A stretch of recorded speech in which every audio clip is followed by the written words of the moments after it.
Oke, kita semua tahu rasanya kan, minggu pertama Ramadan semangatnya itu tinggi banget. Target ibadah rasanya tahun ini bakal beda deh.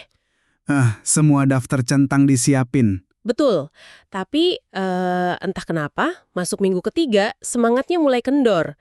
Pertanyaannya, kenapa sih begitu terus? Selalu begitu polanya ya?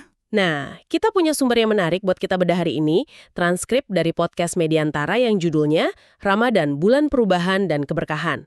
Misi kita mau cari tahu kenapa semangat kita sering naik turun, dan gimana sumber ini nawarin cara pandang baru supaya Ramadan kali ini beneran jadi titik balik. Ini masalah yang sangat umum ya. Dan sumber ini langsung ke intinya loh. Menurut mereka kesalahan terbesar kita itu karena kita melihat Ramadan cuma sebagai 30 hari penuh larangan. Oh, cuma soal menahan lapar sama haus gitu ya? Iya, padahal gagasan utamanya itu menjadikan Ramadan sebagai, tarbiyah atau bulan pendidikan. Tarbiyah ya? Saya suka istilah itu. Jadi ini bukan soal jangan ini, jangan itu, tapi lebih kayak kampung pelatihan. Gitu ya? Tepat. Coba deh bayangin ini sebagai gym spiritual. Selama sebulan penuh, kita tuh ngelatih otot kesabaran, empati, pengendalian diri. Oke. Tujuannya bukan cuma buat sebulan itu aja, tapi buat bekal 11 bulan berikutnya. Nah, inilah yang mengubah Ramadan dari rutinitas tahunan jadi kesempatan emas buat upgrade diri. Fokusnya geser. Dari sekedar kewajiban. Betul. Jadi, sebuah proyek transformasi diri yang kita sadari. Oke, analogi gym spiritual itu kena banget sih. Tapi kalau kita pakai analogi itu, kenapa rasanya kita sering skip leg day di minggu ketiga? Disinilah tantangannya kan? Dan sumber ini juga bahas itu kan? Sebenarnya nggak berhenti di masalah, tapi langsung nawarin solusi yang praktis banget. Ada 3 pilar yang mereka sebut.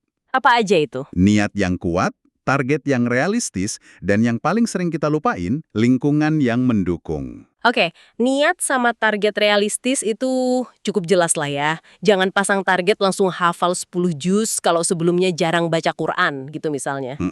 Tapi saya penasaran sama lingkungan yang mendukung ini. Ide bagus, tapi seringkali abstrak gitu. Sumbernya kasih contoh nggak sih? Maksudnya gimana dalam keseharian? Pertanyaan bagus. Di sana disebut kalau semangat itu menular. Jadi lingkungan pendukung itu bisa hal yang praktis banget. Contohnya? Misalnya, keluarga yang punya tradisi tadarus bareng setelah sholat, walaupun cuma satu halaman. Atau sesimpel bikin grup chat sama teman-teman dekat buat saling ingatin sholat atau bagi-bagi takjil. Oh iya. Intinya tuh bikin ekosistem kecil di mana semua orang geraknya ke arah yang sama. Jadi perjalanan spiritualnya terasa lebih ringan, nggak sendirian. Jadi ini bukan cuma soal kekuatan individu ya, tapi juga kekuatan kolektif. Menarik.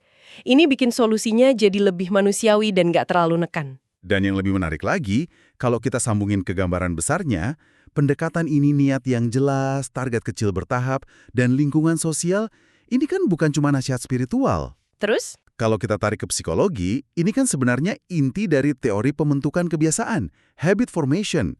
Jadi sumber ini secara nggak langsung ngasih kita blueprint perubahan perilaku yang didukung sains loh. Bener juga. Kuncinya jadi bukan kesempurnaan di awal.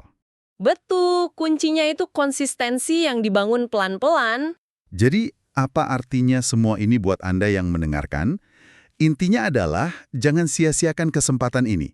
Jadikan Ramadan sebagai titik balik. Sebuah momen sadar buat menekan tombol reset. Iya, kesempatan buat memperbaiki hubungan kita ya. Bukan cuma dengan Tuhan, tapi juga dengan diri sendiri dan orang sekitar. Sumber ini ditutup dengan pengingat yang kuat banget. Karena belum tentu kita dipertemukan dengan Ramadan berikutnya. Itu poin yang penting banget buat direnungkan. Dan setelah kita dalami ide tentang perubahan permanen ini, mungkin ada satu pertanyaan yang bisa Anda bawa pulang. Apa itu? Coba renungkan, satu kebiasaan baik apa dari bulan Ramadan ini, sekecil apapun itu, yang bisa Anda berkomitmen untuk terus lakukan, bahkan setelah bulan suci ini berakhir.